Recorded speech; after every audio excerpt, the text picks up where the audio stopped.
avec notre premier essai ce soir, celui de la Citroën DS3 Racing, un essai signé Jimmy Meloni.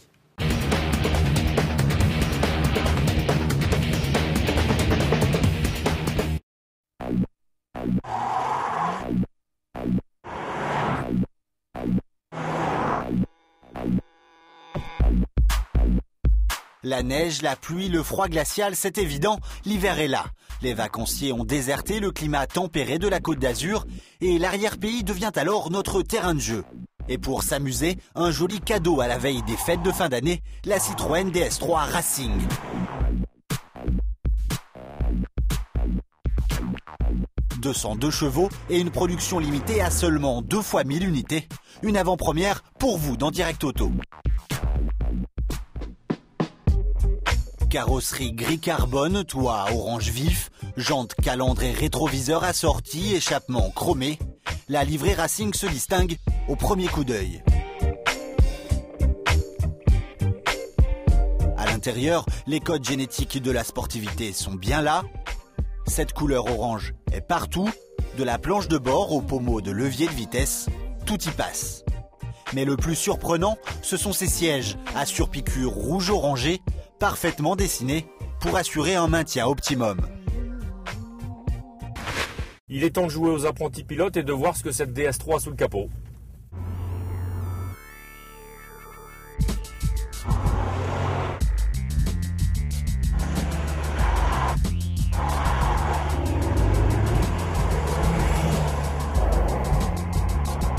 C'est le 1,6 litre THP développant 202 chevaux qui est mis à contribution. Commun à BMW et PSA, ce bloc équipe déjà les Peugeot RCZ 308 GTI et Mini Cooper. Cocasse, au moment où Citroën part justement chasser sur les terres de BMW avec dans le viseur la Mini Cooper Works. Mais DS3 Racing ne compte pas uniquement sur son look tapageur. Le châssis a été revu en profondeur pour une plus grande stabilité et une meilleure tenue de route. La direction a également progressé en précision, mais on regrette que le constructeur champion du monde des rallyes ne soit pas allé plus loin dans le concept. Une sorte de produit radical avec une empreinte émotionnelle plus forte. Saluons toutefois l'apparition de freins performants à l'avant avec des étriers à 4 pistons. Le SP entièrement déconnectable bénéficie d'une programmation spécifique tournée vers la sportivité et le plaisir de conduite. Tous ces éléments combinés font de cette DS3 Racing un véritable outil dont la vocation principale est tournée vers le plaisir pour Monsieur Tout-le-Monde. Dommage pour les puristes. Remplaçante de la C4 WRC en rallye, cette orange mécanique porte de lourdes responsabilités sur ses épaules.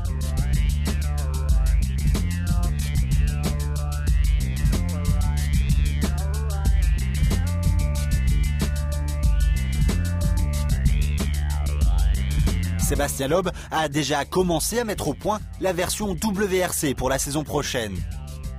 Disponible sur commande depuis septembre à partir de 29 990 €, il ne faudra pas attendre trop longtemps car cette DS3 Racing va rapidement devenir un collector.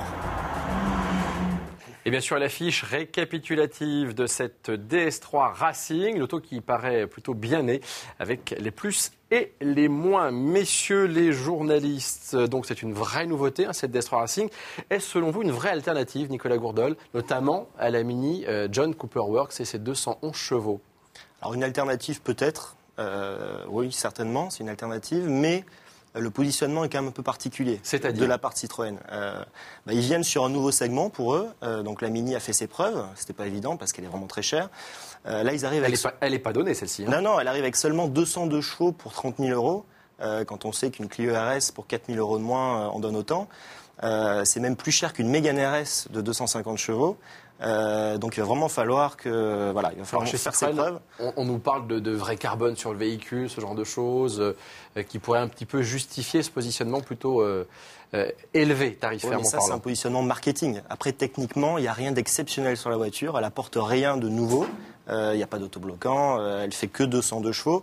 Donc le carbone, voilà, ça c'est du marketing, mais d'un point de vue purement sportif et au niveau de l'efficacité, tout ça, voilà, ça n'a pas de sens. Nicolas Briouze, vraie voiture de sport cette DS3 Racing ou plutôt seulement un haut de gamme de la DS3 avec un joli coup marketing? Je serais moins sévère que mon éminent confrère. En vieux citroëniste tendance intégriste, Citroën n'a jamais mis de moteur à la hauteur de ses châssis, jamais, depuis toujours. Donc là, effectivement, elle est moins puissante que les autres, mais si j'en crois les qualités extrêmes d'une 1600 THP déjà, je pense que le châssis, je ne l'ai pas essayé, nous ne l'avons pas encore essayé, je pense qu'il n'y aura aucun problème. Citroën a toujours plus compté sur son châssis que sur ses mécaniques.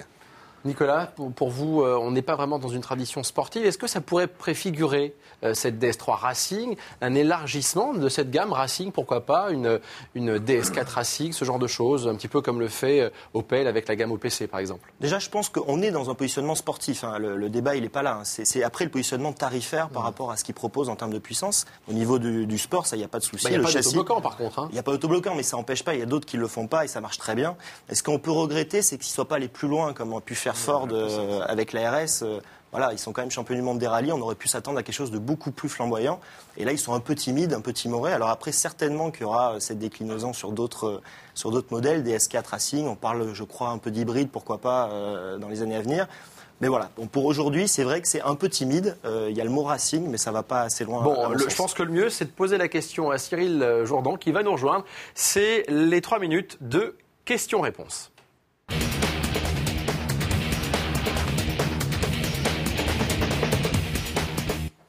Cyril, bonsoir à vous. Bonsoir. Alors, je vous rappelle, responsable technique et développement DS3 Racing, donc 3 minutes, entre guillemets, pour convaincre nos amis journalistes et ceux qui nous regardent, bien sûr. Alors, comme le disait Nicolas Gourdol, développement un peu timide, Racing, presque un nom usurpé?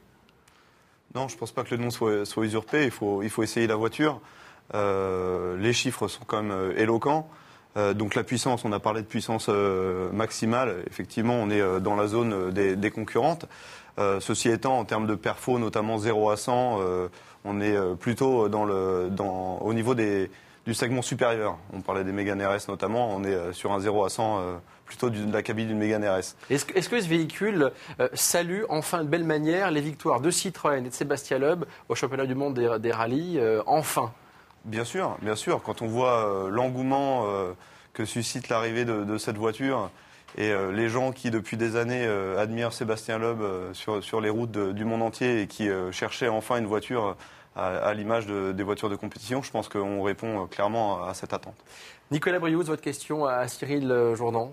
Je n'ai pas de question particulière là. Je suis très rassuré, je pense, quant à l'efficacité du châssis. Après, au niveau marketing, au niveau positionnement prix, c'est un autre problème à mon avis. Je vais rappeler un petit exemple qui était du pur marketing à l'époque. Je me souviens d'une ZX faussement Rally Raid aux couleurs des ZX de Rally Raid à l'époque, qui n'avait pas un cheval de plus que la concurrence et qui n'avait pas un cheval de plus que le modèle de série, qui s'était, si je me souviens bien, relativement bien vendu.